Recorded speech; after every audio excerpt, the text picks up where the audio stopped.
E aí, já sabe onde vai investir em março?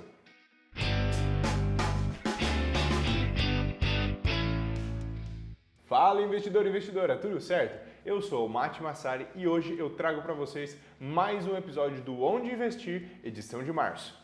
Antes de começar, eu queria dizer que a gente vai testar um novo formato nesse vídeo. Normalmente nesse quadro a gente traz algumas histórias de mercado e depois falamos sobre a situação atual do mercado. Dessa vez a gente vai fazer isso em vídeos separados. Então, depois que você assistir esse vídeo, corre lá para ver a história de mercado desse mês. O link também vai estar na descrição.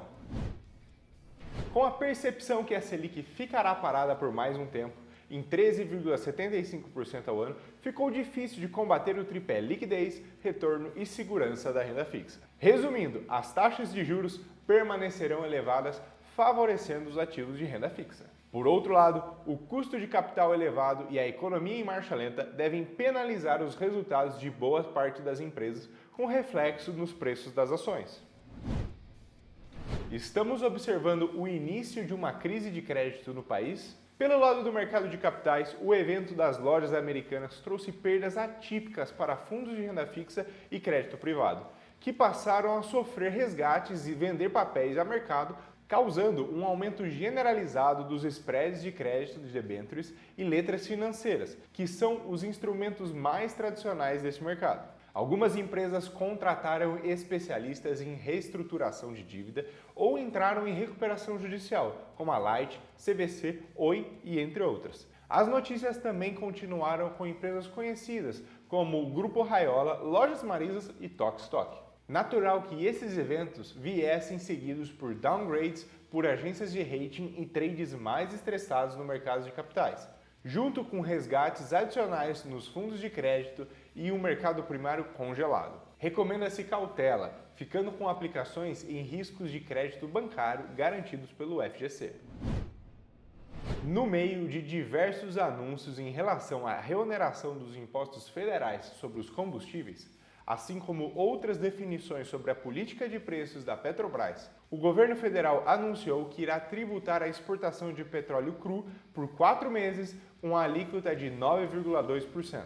O objetivo dessa medida é aumentar a oferta de petróleo no mercado interno, visando o aumento de refino no país. Com isso, se espera também cobrir parte da arrecadação que o governo abriu mão, dado que a reoneração dos combustíveis retornou em patamares abaixo dos níveis anteriores à desoneração ocorrida no ano passado. O anúncio da taxação de 9,2% prejudica as petroleiras da Bolsa, notadamente as privadas e independentes, dado que boa parte da produção da Petrobras é direcionada ao mercado interno e, portanto, a companhia não deve sofrer significativamente com o novo imposto. O cenário que mais assusta é o de manutenção desse tributo, que por enquanto tem um prazo de 4 meses, mas poderá se tornar permanente por meio de votação no Congresso ao fim desse prazo.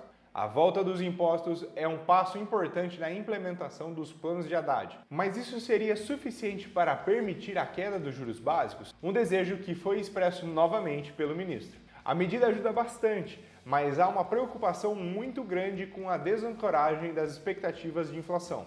Conforme dados da Bloomberg, a curva de contratos DI elevaram a precificação de corte da Selic em junho para pouco mais de 50% de possibilidade de redução, contra apenas 9,66 pontos ontem.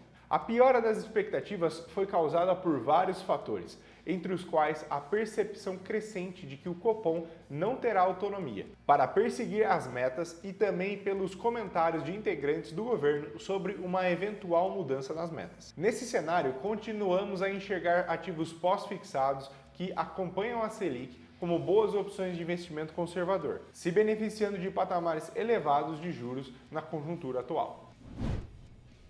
A bolsa no Brasil precisa de alguns gatilhos para destravar o valor dela. Um deles, que é historicamente forte, é a estabilização e eventual queda dos juros. E é consenso no Brasil que isso deve acontecer. Se a Selic subir, sobe mais um pouquinho e só depois começa a descer. Outro gatilho é a alta dos preços das commodities.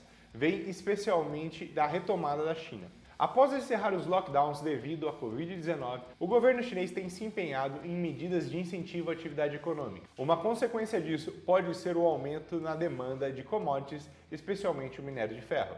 Talvez mais interessante, o prêmio para manter as ações, medido pelo inverso do PL menos a taxa de juros reais de 10 anos, está em 5,6%, dois desvios padrões acima da média, mesmo considerando que as taxas de longo prazo estão em níveis muito elevados. Dito isso, se a situação fiscal do país se deteriorar em linha com o cenário descrito anteriormente, não ficaríamos surpresos se as taxas de juros continuassem subindo, fazendo com que as ações tivessem um desempenho inferior.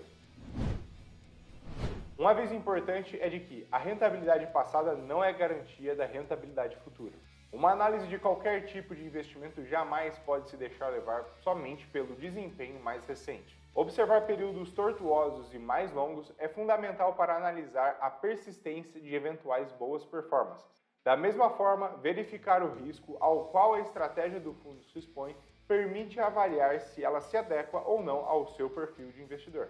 A diversificação continua a regra do jogo para os investimentos em 2023.